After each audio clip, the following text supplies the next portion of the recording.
ওগো, হ্যাঁ, কি হয়েছে তোমার? আমার শ্বাসকষ্ট আবার চাপ দিছে। সালাম আলাইকুম বন্ধুরা, কেমন আছে বলো? অবশ্যই আল্লাহর রহমতে সব ভালো আছি।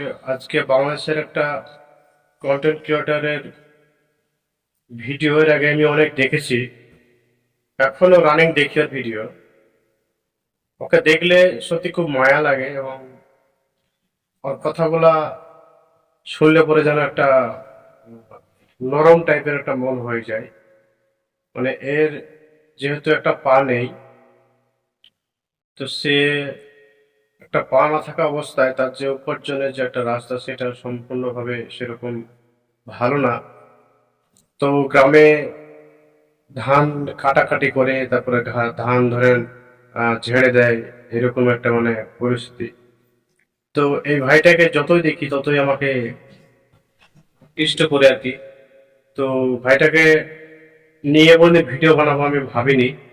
তো আজকে ওর একটা ভিডিও দেখলাম, ভিডিওটা দেখার পরে নিজেকে খুব খারাপ লাগলো। যদি না একে নিয়ে একটা কথা বলি তাহলে মানে মনের ভিতরে একটা খটকা টাইপের একটা থেকে যাচ্ছে।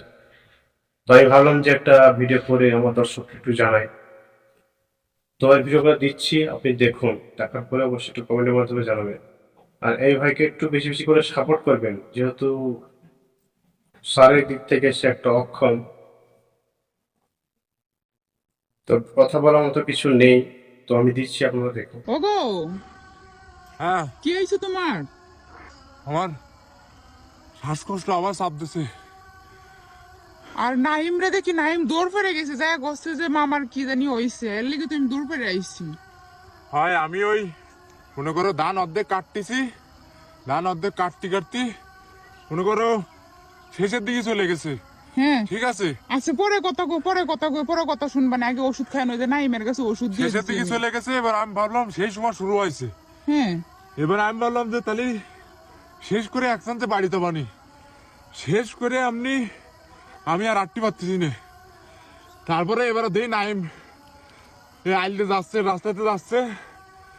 তারপরে নাইমরে দিয়ে তাড়াতাড়ি পাঠাই দিচ্ছি তোমার কাছে, আগে ওষুধ নিয়ে আসতি। নাইম রে আমার আছে। দৌড় ফেরে গেছে, যায় করছে কি ওই মামার না মানে শ্বাসকষ্ট বেশি চাপ দিছে। কে তুমি ওষুধ নিয়ে আসবা না মনে করে? ওষুধ খালি খায় আসলি হয়, তোমার শ্বাসকষ্ট মানে এক সময় একবার ওষুধ কি চাপ মাঠে ঘাটে দেয়। ওইভাবে সবসময় আনা যায় আর মনেতে? আর তুমি এই কও। কাজ করে যে দানের কাজ করে, দানের কাজের মধ্যে কষ্ট হয় না? এ কষ্ট তো কোন কষ্ট সময় তো চাপ আমার দেয়। মাথার মধ্যে কিরম যেন ঘুরতেছে, চক্কর মারতেছে। তো তুমি ওষুধ সাথে আল্লাহ। রাখবা না? আল্লাহ, তোমার আমি সবসময় বলছি ওগো, তুমি ওষুধ সাথে সাথে রাখবা, সাথে সাথে ওষুধ রাখবা। এখন যদি কোনো বড় ধরনের অ্যাক্সিডেন্ট হয়ে যেত। আল্লাহ, আল্লাহু আকবার।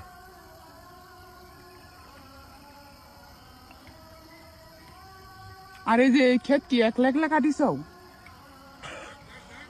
নয়, একলা একলা কাটিছি, বেশি তো না, দেখছিস না এই বৃষ্টির আগে অর্ধেক কাটা হয়ে গেল, হুম, আর অর্ধেক ছিল, এই অর্ধেক এখন কাটিছি। ঠিক আছে, আমি আর আটতে পারতেছি না। এই কারণে আরো বেশি চাপ দিছে। তো তুমি বাড়ি থেকে ওষুধ নিয়ে আসবা না মনে করে? ওষুধ শুধু খায়া আসলেই হয়? তুমি না সকালবেলা খায়া আসলে, আমি খাওয়াই দিলাম। তো এখন এই যে শ্বাসকষ্ট চাপ দিছে, হঠাৎ করে উঠে গেছে, ওষুধ সাথে সাথে রাখতে হয় না তোমার? যেতে তো গরুদের সমস্যা। ওষুধ খাইছো? তো ওষুধ খাইছি তো, তো ওষুধ তো এই দুই পাতা আছে, আর হয় এই 2 পাতাই আছে। তা দুই পাতাতেও তো শেষ হতে গেল। হ, এই তো 2-3 দিনের ভিতর শেষ হয়ে যাবে। তারপরে তো আনতে হবে। আর তোমার তো প্রতিদিনে 2-3 বার ওষুধ খেতে হয়। আল্লাহ, তুমি কিসের জন্য নিয়ে আসলে না ওষুধ? আরে তো ওষুধ কিনবো তো টাকা লাগে না? ওষুধ কিনবো সব সময় কি এই এই ধান কাটার ধরো যার বই কাটি সে কি সাথে সাথে টাকা দিয়ে দেয়?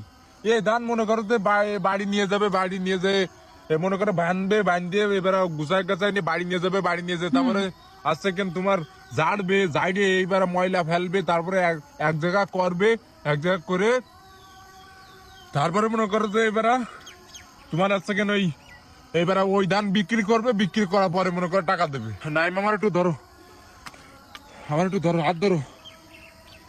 নাইন ধরে ধরে চলো। আল্লাহ।